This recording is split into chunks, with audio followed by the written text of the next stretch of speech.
All right, right now we want to take a closer look at the proposed congressional district maps that sparked all of this controversy. KVUE's political director Ashley Godot breaks down what the changes look like between the current map and the proposed one.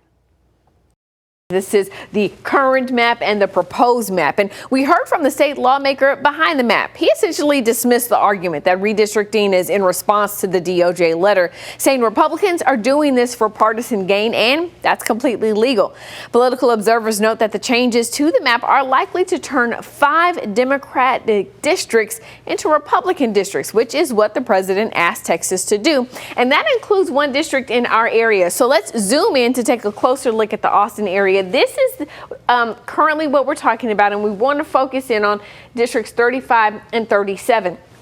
37 represented by Lloyd Doggett, 35 by Congressman Greg Casar. If you come over and see what happens, you see that District 37 starts to encompass all of the Austin area, and largely what was Greg Casar's district gets pushed in to District 27, which is represented right now by Republican Michael Cloud. And this is a large district. We're talking about putting parts of Austin all the way into a district that stretches down to Victoria. So that is an interesting move. If we talk about what's going on in North Texas, the DFW area, we have 2 districts here, 33 and 32, that you want to pay attention to. When you come over to this map, you can see that basically 33 and 32 are combined, and then that section of 32 then gets moved a little bit further north to more rural areas. That would knock out Representative Julie Johnson, who is a Republican.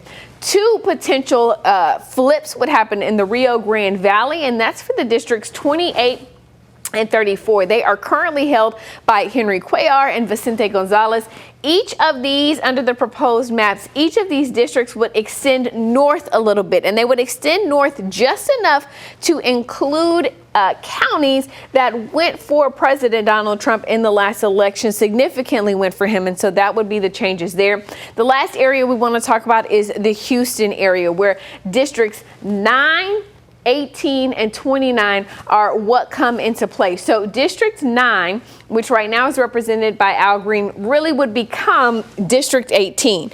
District 29, which is represented by Sylvia Garcia, includes the old 18, right, and some of 29. And then District 9, which was the late State Representative Sylvester Turner's, not state, U.S. Representative Sylvester Turner's district, would move out further east. And so that then moves into what presumably would be Republican territory.